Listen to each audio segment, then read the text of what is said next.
menjadi bagian dari ahli geofisika atau geofisikawan, maka kita juga harus memahami konsep-konsep fisika. Ya. Nah, mekanika itu adalah hatinya fisika. Ya, oleh karena itu kita harus memahami tentang mekanika ini, ya. Karena konsep-konsep di dalam mekanika itu akan membantu kita, ya, dalam memahami the world around us, ya. Jadi dunia di sekeliling kita. Nah, ini the world around us ini kan adalah bagian dari bidangnya geofisika, ya. Nah, dan juga fenomena-fenomena, ya, on scale from atomic, ya, to cosmic, atau fenomena-fenomena pada skala-skala atomik atau skala-skala yang sangat-sangat kecil, ya, sampai dengan skala-skala yang kosmik yang super besar, ya. Skala-skala atomik itu kalau misalnya kita belajar tentang partikel-partikel, ya, kalau di dalam geofisika terutama bidang hidrologi, ya, maka kita akan mempelajari terkait dengan gerak partikel fluida, ya, baik fluida cair maupun gas. Nah, kalian akan belajar tentang itu nantinya. Nah, ketika kalian mempelajari gerak dari partikel fluida, air atau gas itu, maka kalian juga harus memahami konsep dari mekanika, ya. Nah, kemudian juga kalau belajar terkait dengan yang lebih besar lagi apa? Ya, kosmik, ya, mungkin yang tentang pembentukan bumi, pembentukan planet, pembentukan bintang dan sebagainya.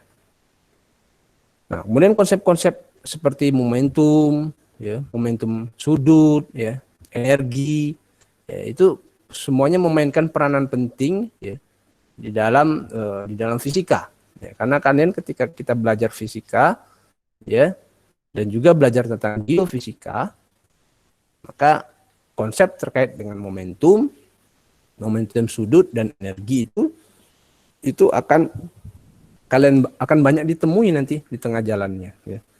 Jika kalian belajar belajar misalnya tentang seismik, ya, maka itu akan belajar juga tentang energi, belajar tentang earthquake atau gempa bumi, kalian juga akan bertemu dengan konsep energi, ya, konsep momentum dan sebagainya.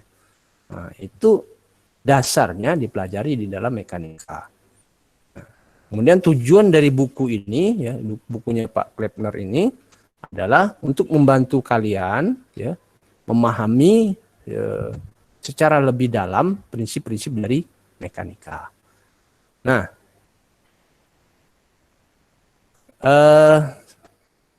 kemudian di dalam buku ini itu diawali dengan bab vektor, kata Pak Klepner.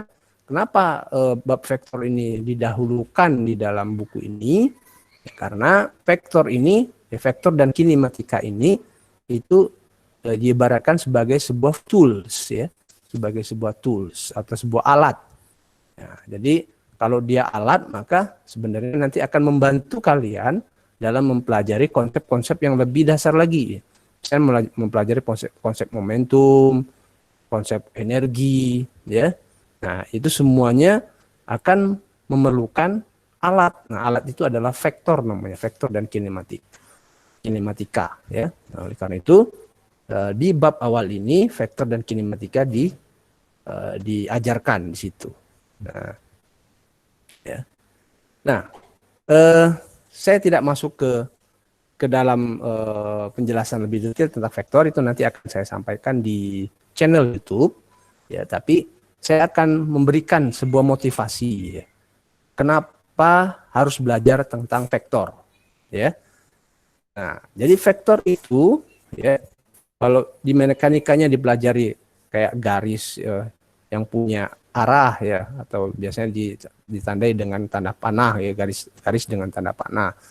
Nah, itu kalau kayak gitu. Tapi secara lebih luas lagi, kalau kalian mau belajar tentang geofisika, maka vektor itu diterapkan di dalam geofisika.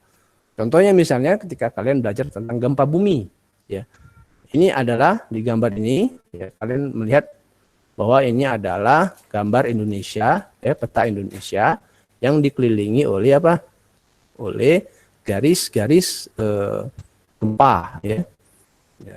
yang semuanya itu dinyatakan dengan vektor, ya.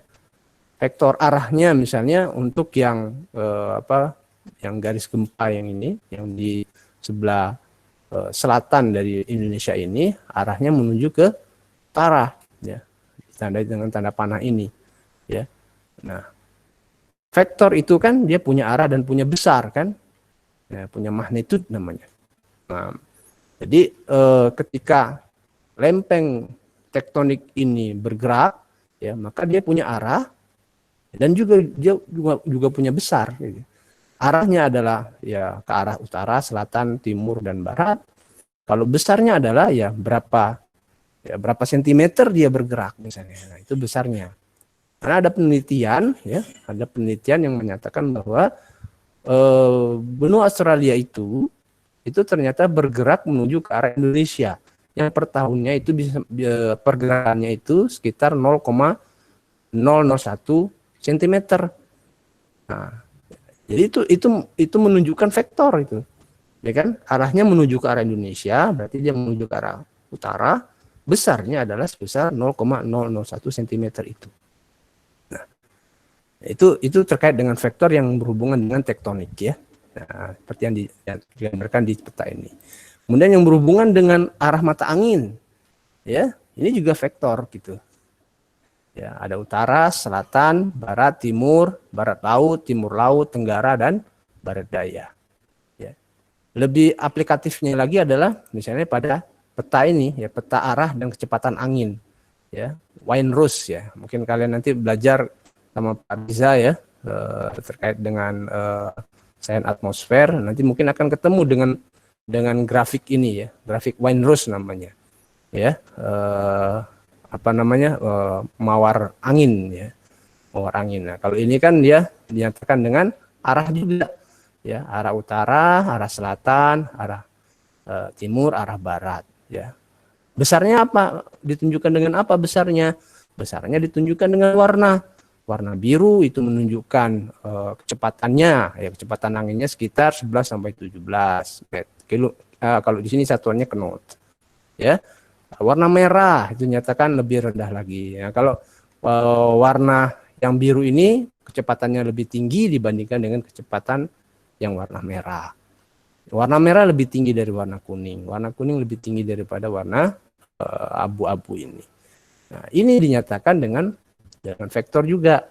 Arahnya kemana? Ya, tadi kalau kita lihat di sini arahnya adalah ke barat laut, ya, didominasi ke barat laut dan juga ke barat, ya. Arahnya itu besarnya berapa? Ya, besarnya yang ditunjukkan dengan warna-warna. Itu menunjukkan vektor, ya, menunjukkan vektor, aplikasi vektor di dalam pemetaan arah dan kecepatan angin, ya. Kemudian di dalam kajian tentang kemagnetan bumi, ya, itu juga dinyatakan dengan vektor, ya. Ini adalah elemen-elemen dari magnet bumi, ya. Ada yang arah geografisnya ini arah utara sebenarnya. Ini kalau ini adalah arah utara geomagnetnya, ya. Kemudian kalau inklinasinya dinyatakan dengan ini I, ya, itu jarak sudut antara geomagnetic meridian dengan F atau gaya total dari magnetnya, itu inklinasi. Kemudian deklinasinya adalah ini D, dinyatakan dengan D, sudut antara geografik meridian atau utara ini dengan utaranya geomagnetnya, ya. Nah, itu juga dinyatakan dengan vektor, ya. Kalau kalian belajar dengan menggunakan metode magnetik. Nah, kemudian kalau di dalam bidang hidrologi itu vektor juga nyatakan juga atau diterapkan juga di dalam bidang hidrologi. Nah, ini adalah contoh simulasi dari aliran air, ya, yang melalui sebuah obstacle di dasar sungai misalnya, ya. Nah, ini dinyatakan dengan vektor-vektor juga, ya. Kita lihat ketika aliran itu berada pada sebuah benda padat, ya, maka vektornya itu kecil-kecil atau pendek-pendek ya. Itu menandakan bahwa kecepatannya itu ya, kecepatan pada daerah yang mendekati benda-benda padat itu lebih rendah atau lebih kecil dibandingkan kecepatan yang jauh dari benda padat itu ya. Jadi kecepatan di sini yang di bawah ini lebih kecil dibandingkan dengan kecepatan yang ada di atasnya. Ya, itu dinyatakan dengan panjang dari garis vektornya. Ya. Begitu juga dengan kalau misalnya kita mau mensimulasikan aliran air pada sebuah saluran sungai, contohnya yang ini. Ya, kita lihat bahwa aliran yang berada di tengah kanal sungai ini, saluran sungai ini, garis vektornya lebih panjang dibandingkan dengan garis vektor yang ada di tepi-tepi dari sungai ini. Ya, artinya kecepatan yang ada di tengah sungai itu lebih besar dibandingkan kecepatan yang ada di pinggir sungai. Ya, kenapa? Karena kalau yang di pinggir sungai itu airnya itu mengalami gesekan dengan tepi sungainya. Kalau yang di tengah itu airnya itu bebas, free dia. Tidak ada penghalang sehingga kecepatannya lebih besar dibandingkan dengan kecepatan yang ada di tepi-tepinya. Nah, itu semua aplikasi aplikasi dari bab tentang vektor dan kinematika itu. Ya. Jadi itulah tujuan kenapa harus belajar tentang vektor di dalam mekanika. Ya, memang nanti di dalam buku mekanika Pak Kleppner ini memang contoh-contoh soalnya ya kalau saya lihat nggak ada yang langsung contohnya terkait dengan penerapan di dalam geofisika gitu ya.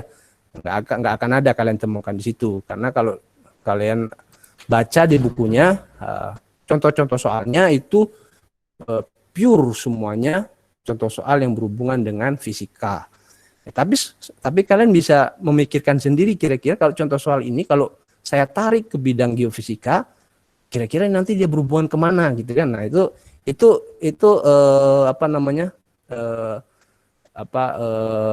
imajinasi kalian sendiri kreativitas kalian sendiri untuk berpikir menghubungkan antara contoh soal yang ada di bukunya Pak Kleppner dengan bidang geofisika yang sedang kalian tekuni ini gitu ya. Jadi jangan harap di dalam bukunya Pak Kleppner itu ada contoh-contoh soal yang langsung terkait dengan geofisika gitu ya. Nah, enggak ada. Ya, tapi semuanya itu tergantung pada kalian masing-masing yang bisa menghubungkan antara contoh soal ini dengan aplikasinya di dalam bidang geofisika. Oke? Itu motivasi buat belajar bab 1 tentang vektor ini. Ya, lebih detailnya lagi akan saya sampaikan di channel YouTube saya, ya. Tapi mohon maaf, ya videonya lagi dibuat. Ya, nanti akan saya sampaikan kalau misalnya sudah selesai diupload ya. Memang agak memakan waktu kalau mengupload ini agak makan waktu ya. Oke, silakan kalau ada yang mau ditanyakan. Silakan kalau ada yang mau ditanyakan terkait vektor ini, ya. Tapi itu motivasinya seperti yang sudah saya jelaskan tadi. Enggak ada? Ini kayaknya muka-muka mengerti ya. Oke, kalau nggak ada ya sudah nggak apa-apa. Nanti nanti kalau sudah selesai videonya akan saya sampaikan ya di di grup gitu ya. Ya. Sambil nunggu videonya di-upload ya mungkin kalian bisa juga baca-baca bukunya ya. Bukunya sudah saya ini kan belum? Sudah saya sampaikan di e-learning belum ya? Belum ada ya? Oh belum. Oke. Nanti saya ya. Nanti saya kasihkan mungkin di grup juga bisa lah nanti langsung kalau tidak terlalu besar videonya. Ya. Baik, terima kasih atas kehadirannya. Ya, selamat melanjutkan kuliah yang selanjutnya gitu ya. Ya mudah-mudahan bisa bermanfaat apa yang sudah saya sampaikan tadi dan bisa memotivasi kalian dalam belajar terkait dengan vektor ini. Terima kasih atas kehadirannya. Saya akhiri dengan wassalamualaikum warahmatullahi wabarakatuh. Waalaikumsalam warahmatullahi wabarakatuh. Waalaikumsalam warahmatullahi wabarakatuh. Terima kasih, Pak.